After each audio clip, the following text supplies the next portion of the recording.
11, le verset 22. Considère donc la bonté et la sévérité de Dieu. Sévérité envers ceux qui sont tombés et bonté de Dieu envers toi, si tu demeures ferme dans cette bonté, autrement, tu seras aussi retranché. Amen. Amen. Et mes louanges, numéro 553.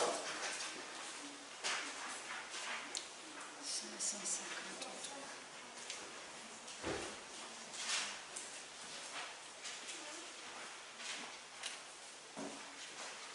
Bon sauveur, berger fidèle,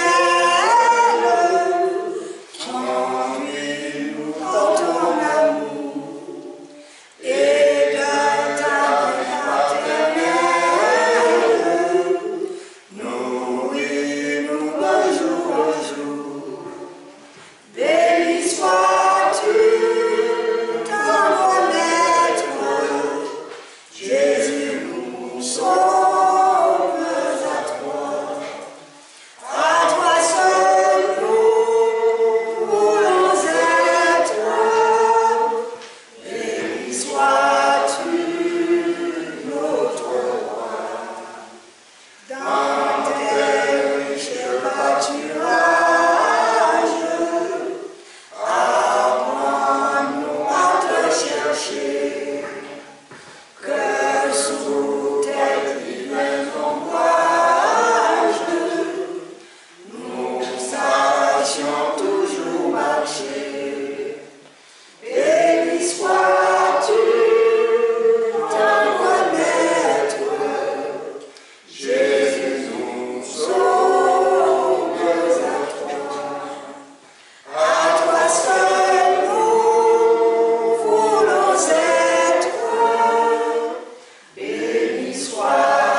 et la paix de notre Seigneur Jésus-Christ soit avec chacun de nous ce matin. Bienvenue à tout un chacun.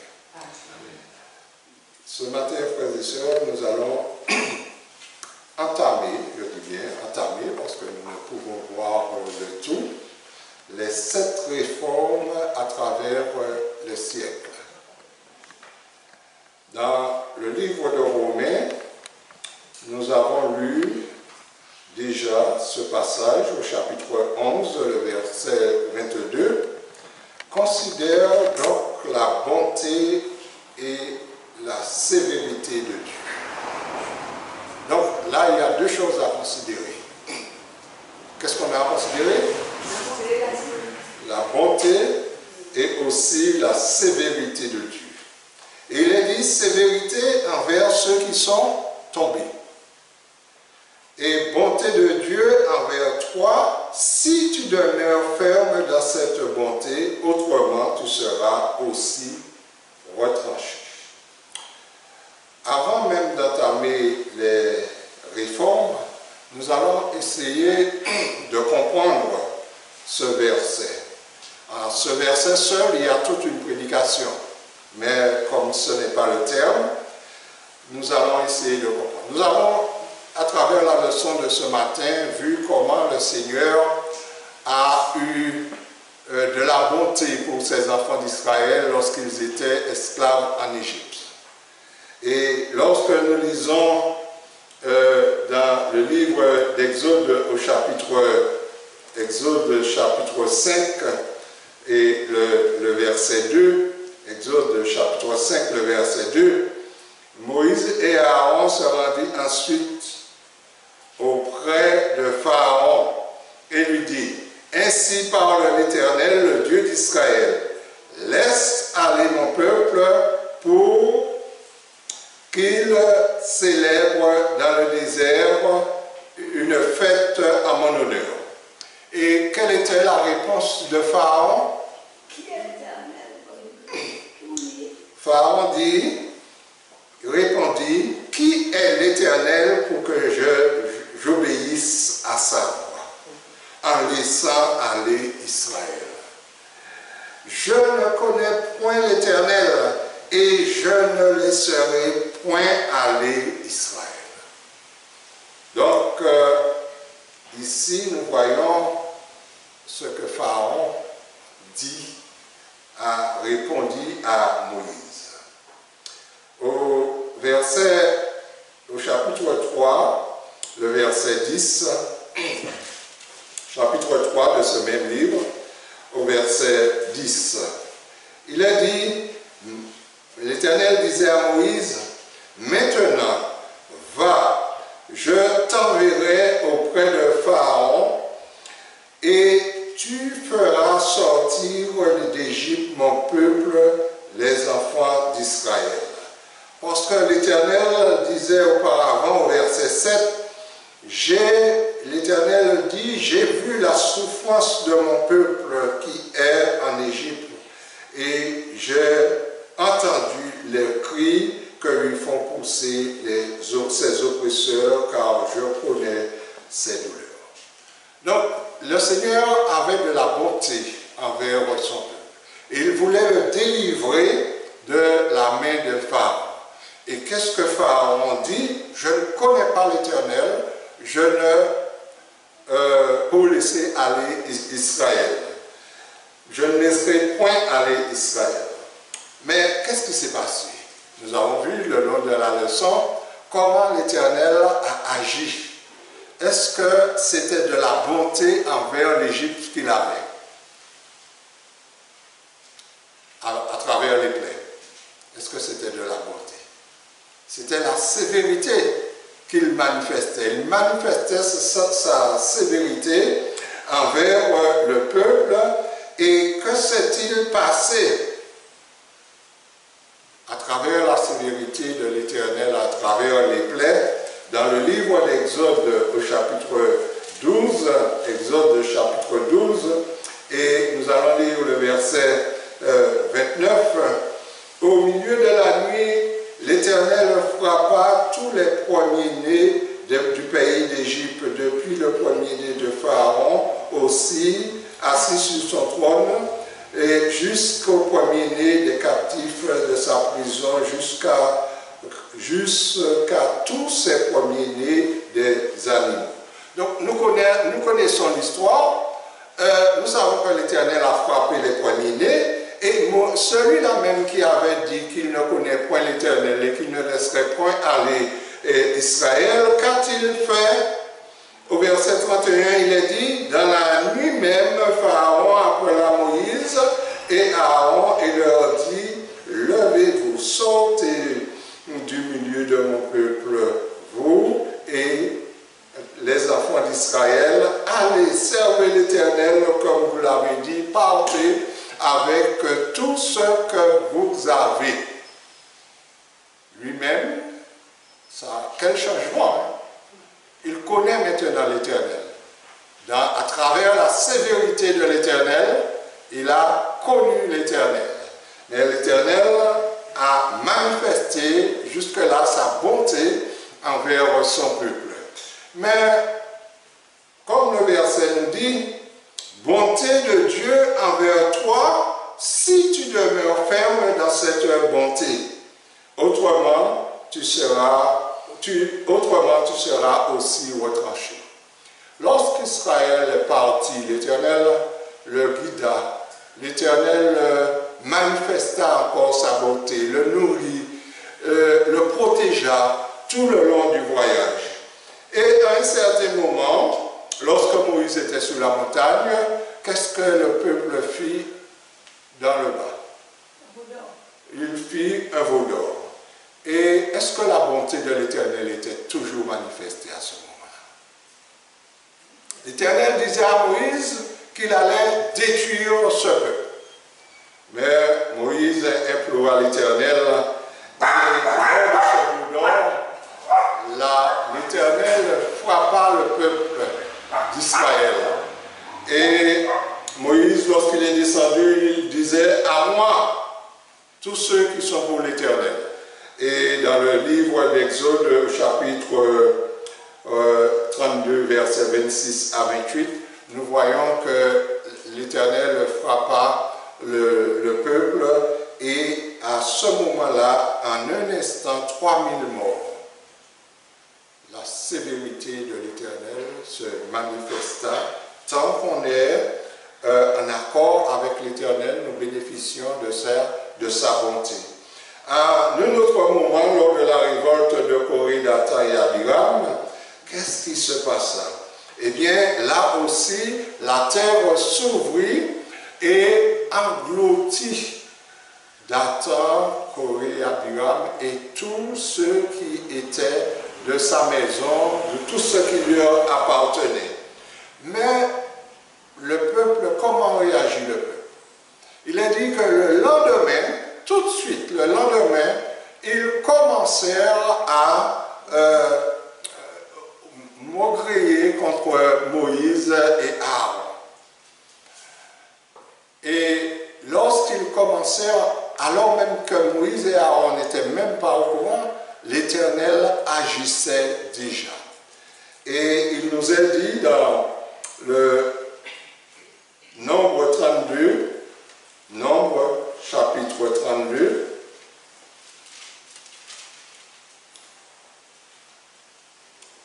Nombre 16, le verset 32 à 35, Nombre 16, 32, les versets 32 à 35. Nombre 16, le verset 32. Alors, il est dit, ils descendirent vivants, ça c'est pour Dathan Abiram, ils descendirent vivants au séjour des morts, eux et tout ce qui leur appartenait, la terre les recouvrit et ils disparurent du milieu de l'assemblée d'Israël. Tout Israël qui était autour d'eux s'enfuirent à leur cri, car ils disaient, fuyons de peur que la terre nous engloutisse. Et il est dit, un feu sortit d'auprès de l'Éternel et consuma aussi les deux 250 hommes qui offraient du parfum. Sévérité de l'Éternel. Lorsqu'on change, lorsqu'on n'est plus attaché à l'Éternel, la sévérité de l'Éternel joue. Et au verset 41, il est dit, au verset 41, dès le lendemain, toute l'assemblée des enfants d'Israël murmurait contre Moïse et Aaron en disant, vous avez fait mourir le peuple de l'Éternel. Ce qui s'était passé la veille. Comme l'assemblée se formait contre Moïse et Aaron, et comme ils tournaient le regard vers la tente d'assignation, voici la nuée couvrit et la gloire de l'Éternel apparut. Moïse et Aaron arrivèrent devant la tente d'assignation et l'Éternel parla à Moïse et dit, retirez-vous du milieu de cette assemblée et je le consumerai en un instant. Ils tombèrent sur le visage. Moïse dit à Aaron, prends le brasier, mets-y le feu et de dessus l'autel, pose-y du parfum et va promptement vers l'assemblée et fais pour eux l'expiation, car la colère de l'Éternel a éclaté plutôt, et la plaie a commencé. Aaron prit le brasier comme Moïse l'avait dit et courut au milieu de l'assemblée, et voici la plaie avait commencé parmi le peuple. Il offrit du parfum et il fit l'expiation pour le peuple. Il se plaça entre les morts et les vivants, et la plaie s'arrêta. Il y eut combien de morts? 14 700 personnes qui moururent dans cette plaie, outre ceux qui étaient morts à cause de Corée. Sévérité de l'Éternel. Nous voyons comment, lorsqu'il est dit dans ce verset, considère la bonté et la sévérité de Dieu. Dieu dit, il est bon, il fait miséricorde jusqu'à 1000 générations. Mais aussi, il ne tient point le coupable pour innocent. Continuons. Maintenant, il y a des personnes, lorsqu'ils sont malades, frères et sœurs, ils ne réalisent pas toujours la véritable condition dans laquelle ils se trouvent à cause de leur maladie. Et ils ne sont pas non plus prêts à accepter de voir un médecin ou suivre un traitement. Mais oui, ça va passer. Donc, mais à moins qu'il ne soit convaincu de sa véritable condition, il n'en ait pas besoin d'avoir recours à un traitement. Tant que nous ne sommes pas conscients de la véritable condition de notre santé, eh bien, nous ne cherchons pas à voir un médecin. Souvent, on néglige, on dit que ça va passer. Mais non, je n'ai pas besoin de médecin. Mais souvent, lorsqu'on s'aperçoit, eh bien, à ce moment-là, il est trop tard. Il est dit, dans le champ spirituel, il arrive que nous rencontrons les mêmes difficultés, pas seulement au niveau des individus, mais aussi au niveau de la dénomination elle-même. Donc, c'est-à-dire, dans le livre, on peut être malade et ne pas reconnaître sa maladie, dire que ce n'est pas grave, ça va passer, sans rien faire. Dans le livre du prophète Ésaïe, nous lisons, Ésaïe au chapitre 1er, nous lisons à partir du verset 5 et 6. Quel châtiment nouveau vous affligez quand vous multipliez vos révoltes? La tête entière est malade et tout le cœur est souffrant. De la plante des pieds jusqu'à la tête, rien n'est en bon état. Ce ne sont que blessures, contusions et plaies vives, qui n'ont été ni pensées, ni bandées, ni adoucies par l'huile. Donc, ici, le prophète nous fait comprendre que quelquefois, au niveau de l'individu, ça peut se passer, mais au niveau des dominations aussi, cela peut se passer aussi. La tête entière est malade et tout le corps, le cœur est en mauvais état. La parole de Dieu est esprit et l'esprit. La parole de Dieu et l'esprit de prophétie veulent nous révéler plusieurs exemples de ce type qui se sont produits à travers les siècles, du temps du Christ jusqu'à nos jours, et qui se sont soldés par une réforme et une séparation. Sir White nous dit: il m'a été montré que la souffrance et la maladie contagieuse sont sur vous, lesquelles produisent une mort spirituelle, à moins que cela ne soit arrêté. La servante du Seigneur elle-même a reconnu que, disant: il m'a été montré que la souffrance et la maladie contagieuse sont sur vous, lesquelles produisent une mort spirituelle, à moins que cela ne soit arrêté.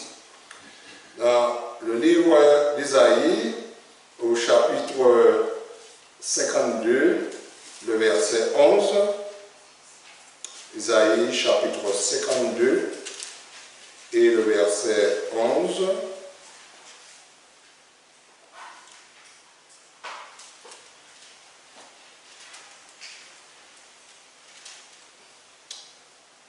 il a dit: partez, partez, sortez de là, ne touchez pas à ce qui est impur. Sortez du milieu d'elle, purifiez-vous, vous qui portez le vase de l'Éternel. Aujourd'hui, on est dans une période où on parle de maladies contagieuses en Chine, qui se répand, qui commence à se répandre. Une maladie contagieuse qui va jusqu'à la mort si on n'est pas pris à temps. Si vous êtes là, que devriez-vous faire dans la patrie? Rester là? Partir. Partir immédiatement. Sortir de là. Lorsque la servante du Seigneur nous dit: il m'a été montré que la souffrance et la maladie contagieuse sont sur vous, lequel produit la mort spirituelle, à moins que cela ne soit arrêté. Le prophète Ésaïe nous dit: lorsque cela arrive, que devons-nous faire? Partez, sortez de là, ne touchez à rien d'impur, sortez du milieu d'elle, purifiez-vous, vous qui portez les vases de l'Éternel.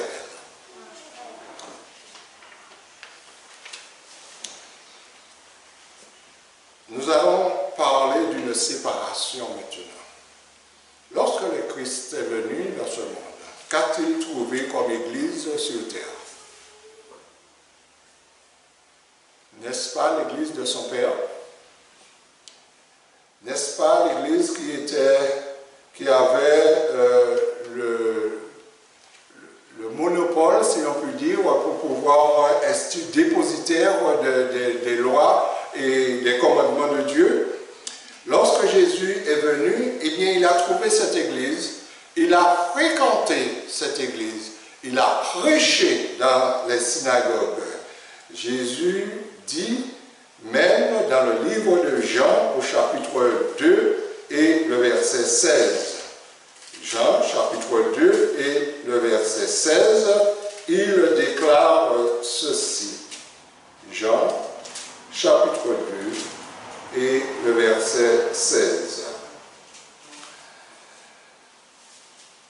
Et il dit aux vendeurs de pigeons, ôtez cela d'ici, ne faites pas de la maison de mon Père une maison de trafic. Donc Jésus a reconnu que l'église existante était l'église de son Père. Et il dit de ne pas faire de cela un lieu de trafic.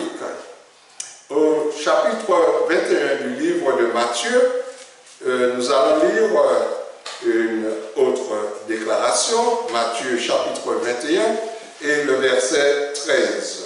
Matthieu chapitre 21. Il est dit, et il leur dit, il est écrit, ma maison sera appelée une maison de prière, mais vous en faites une caverne de voleurs. Et ici, Jésus dit, ma maison.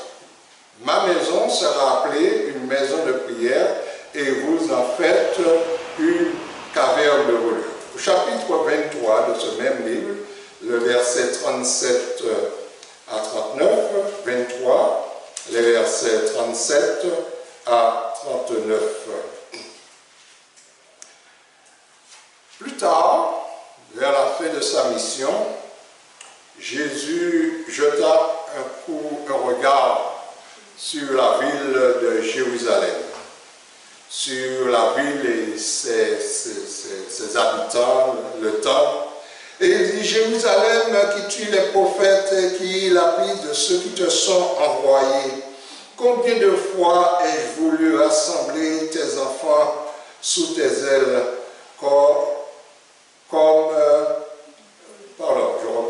Jérusalem, Jérusalem, qui tue les prophètes et qui lapide ceux qui te sont envoyés. Combien de fois ai-je voulu rassembler tes enfants comme une poule rassemble ses poussins sous ses ailes, et vous ne l'avez pas voulu. Et qu'est-ce qu'il a dit ensuite au verset 38? Ah, ça n'appartient plus au Seigneur. Votre maison vous sera laissée déserte. Donc, est-ce que si Christ n'était plus dans la maison, à qui appartenait cette maison-là?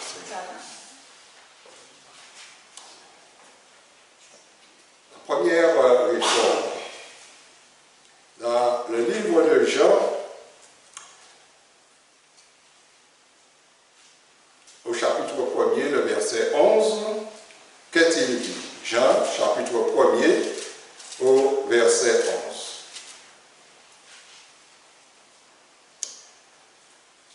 La parole de Dieu nous dit, elle est venue chez les siens, et les siens ne l'ont point reçue.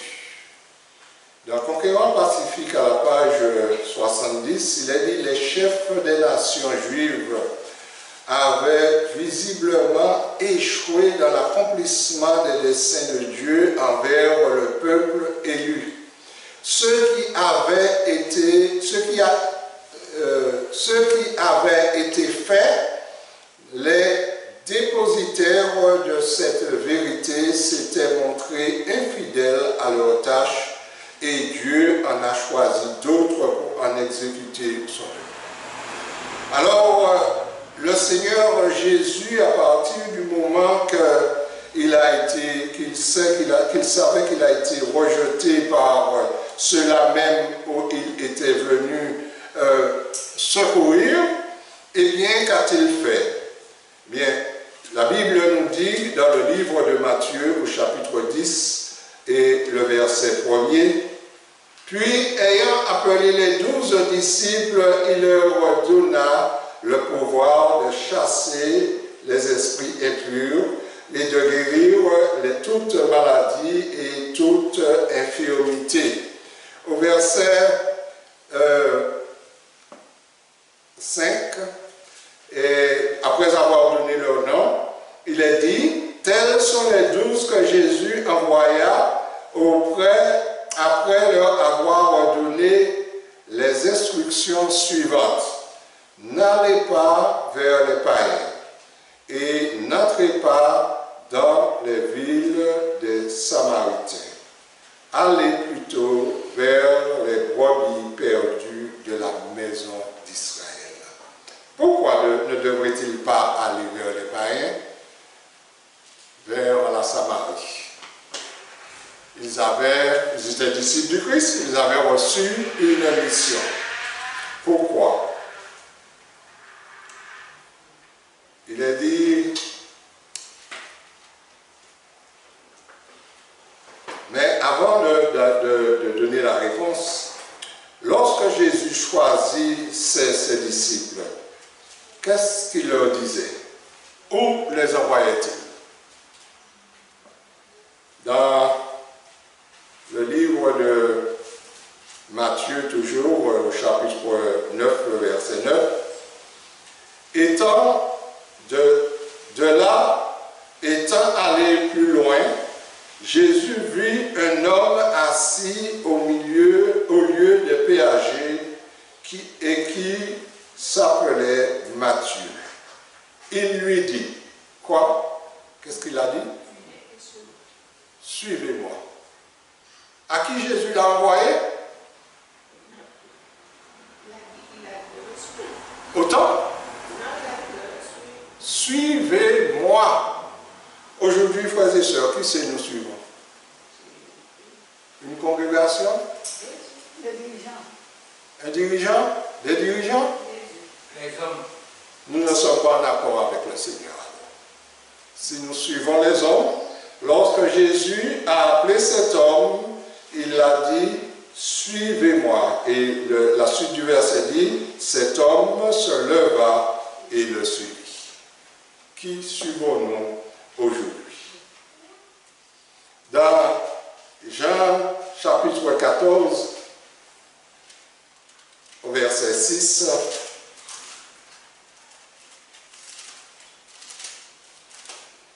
pourquoi suivre Jésus? Jean chapitre 14 et le verset 6. Jésus lui dit, je suis le chemin, la vérité et la vie. Nul ne va au Père que par moi. Jésus est la vérité. Il est le chemin. Il est la vie. Qui devons-nous suivre? Jésus. C'est Jésus. Suis-moi lorsqu'il nous appelle, pas quelqu'un d'autre. Donc, à quel moment l'ont-ils réellement rejeté, les Juifs? Jésus. Il est dit dans Tragédie des siècles à la page 444, et comme les 70 semaines aux 490 ans étaient exclusivement réservées au peuple juif, à l'expiration de cette période, en l'an 34 de notre ère, Israël ayant définitivement rejeté le Christ en persécutant les disciples, les apôtres s'étaient retournés vers les gentils. À ce moment-là, les apôtres n'allaient plus prêcher uniquement aux Juifs, mais ils s'étaient tournés vers les gentils. Parce que le privilège leur avait été ôté, enlevé. Et les gentils, à ce moment-là, avaient ce privilège d'entendre la parole de Dieu. Dans le livre de Jean, alors nous pouvons nous poser la question, que devait faire le Christ en fonction de cela? Dans le livre de Jean, au chapitre 10, nous allons lire à partir du verset 1 jusqu'au verset 4, où le Seigneur lui-même déclare, en vérité, je vous le dis, celui qui n'entre pas par la porte dans la bergerie, mais qui y monte ailleurs est un voleur et un brigand. Mais celui qui entre par la porte est le berger des brebis. Le portier lui ouvre et les brebis entendent sa voix. Il appelle par leur nom les brebis qui lui appartiennent et les conduit où? Mais ils sont dans la bergerie. Elles sont dans la bergerie, les brebis. On pourrait dire que c'est là qu'elles sont en sécurité. Le Christ dit qu'il rentre dans la bergerie, appelle ses brebis. Quel genre de brebis appelle-t-il?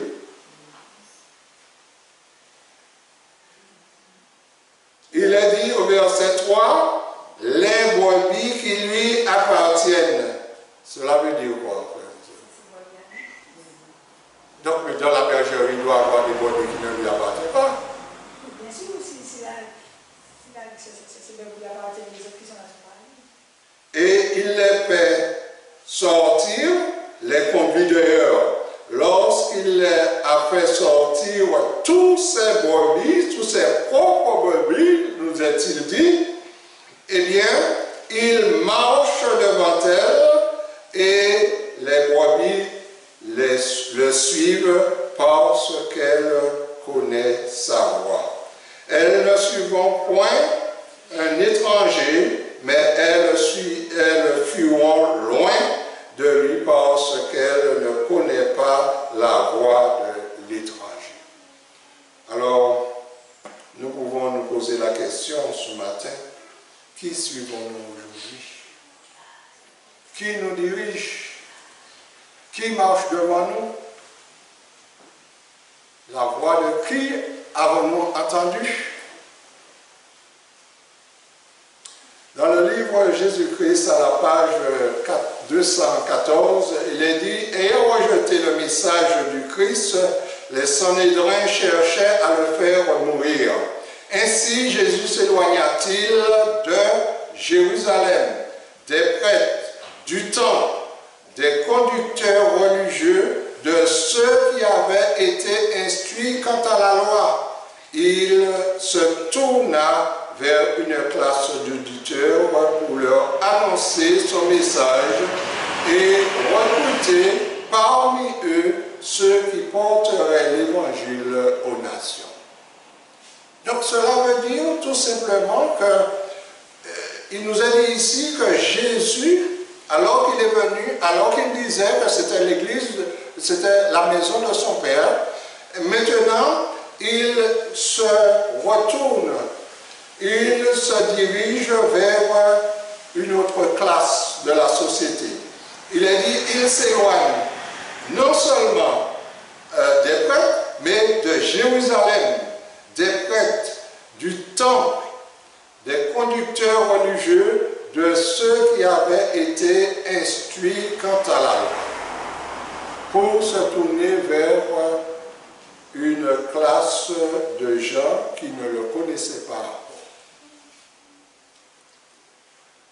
Mais est-ce que cela a été facile pour le Christ de faire? La parole de Dieu, nous avons lu le texte de Jean 1 qui nous dit, verset 11, il est venu chez qui? Chez les siens.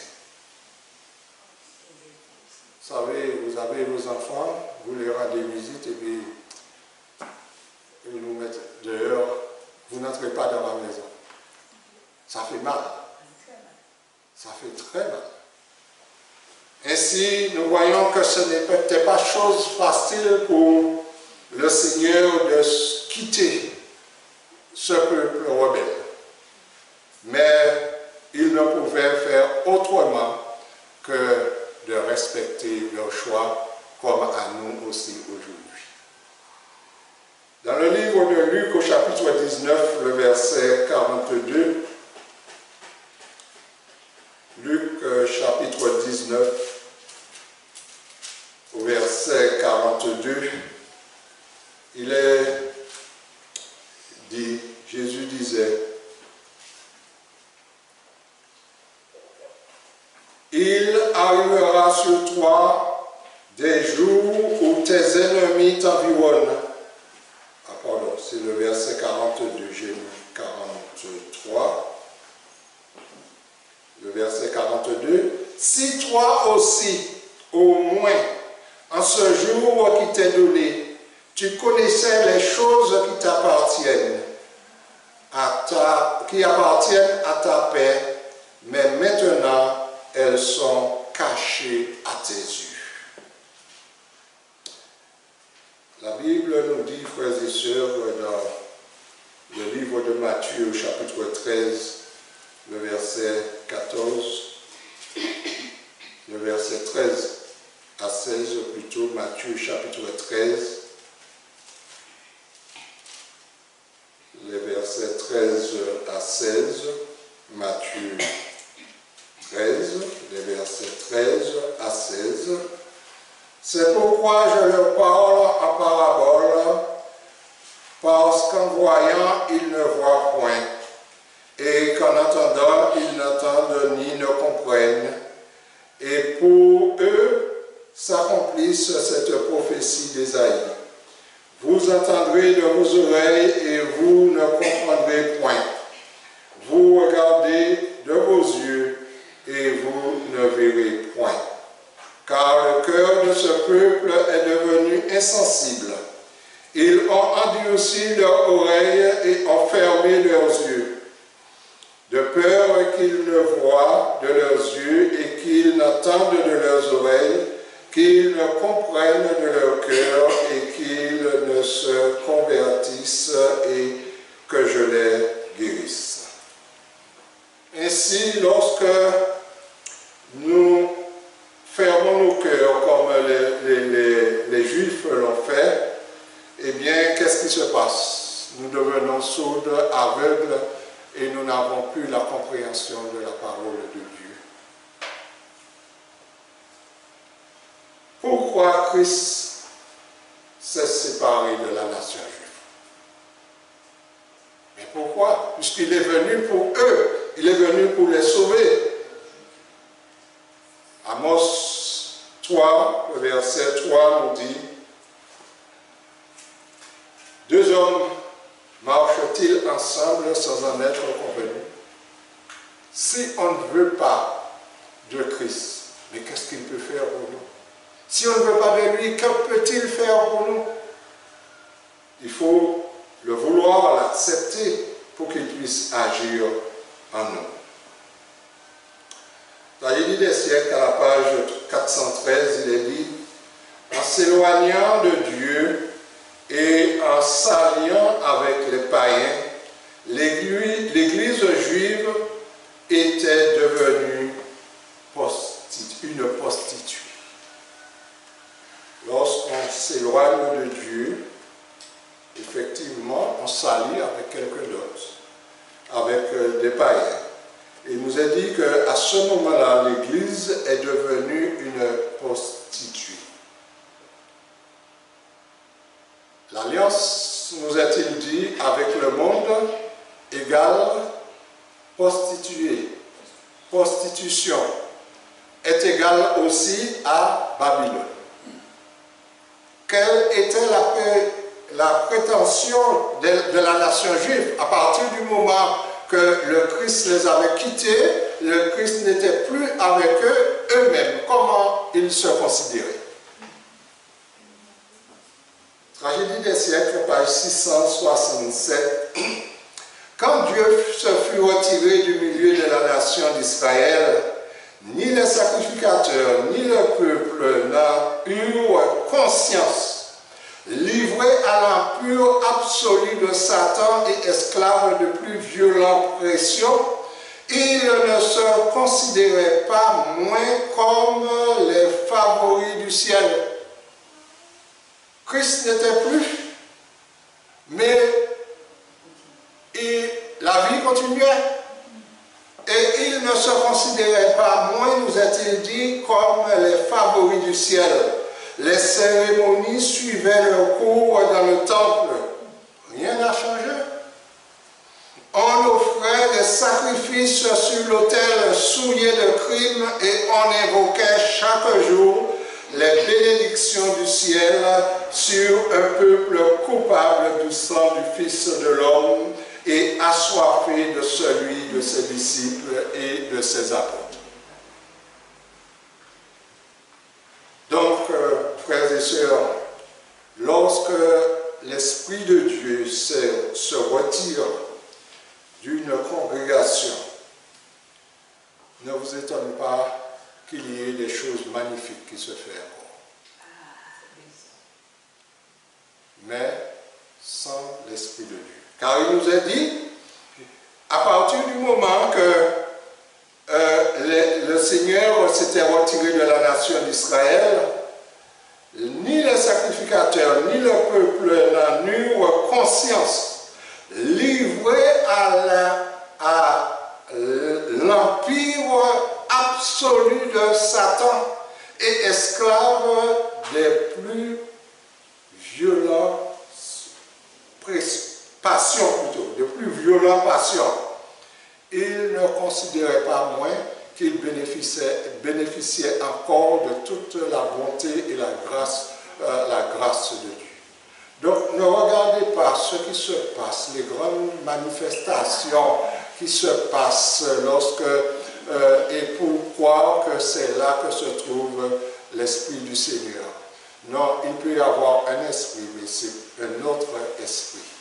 L'esprit de prophétie nous dit, c'est à la page de Tragédie des siècles 667. Il nous a dit dans terminé,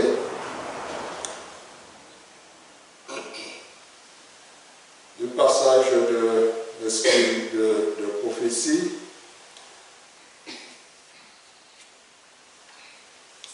Il nous a dit, souvent on entend dire aussi que l'Église est la forteresse de Dieu, sa cité de refuge, qu'il a placé dans un monde révolté, concurrent pacifique à la page 13. Donc c'est l'Église de Dieu. Il a placé son Église dans un monde de révolté. Donc le Seigneur prend soin et on dit encore que Christ en est le fondement et la tête de l'Église. Qu'est-ce qui peut arriver à cette Église? Il nous a dit aussi, dans le Message choisi, volume 1, à la page 665, Dieu ne chérit rien tant que son Église. Alors, n'allez pas parler mal de l'Église, disant que Christ n'est pas dans l'Église, puisqu'il se fait de manifestations, de grandes manifestations, et on a des textes pour dire que, eh bien, le Seigneur prend soin de son Église. Mais il est dit aussi, chaque pas, c'est dans Témoignage volume 2 à la page 93, chaque pas vers le monde est un pas loin du Seigneur. Il est dit encore dans Parabole 274, l'Église s'est jointe aux incroyants pour violer la loi de Dieu. Chaque jour, c'est l'Église qui se convertit au monde. Chaque jour. Le monde devrait être converti, mais c'est l'Église qui se convertit au monde. C'est le monde qui convertit l'Église. Témoignage volume 3, 367. Donc, frères et sœurs, il nous est dit que le Seigneur a un peuple sur la terre. Ça a été mal imprimé. Je vais essayer de lire quand même. C'est dans Lever les yeux en haut, à la page du 27 avril, page 123, où il est dit, alors, le le Seigneur Jésus a toujours eu une race élue pour le servir. Lorsque le peuple juif rejeta le Christ, les principes de la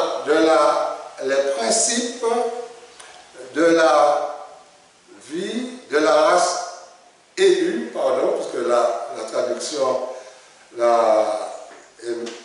l'imprimante n'a pas été bien faite. Il a dit la race élue pour le servir. Donc, les lignes.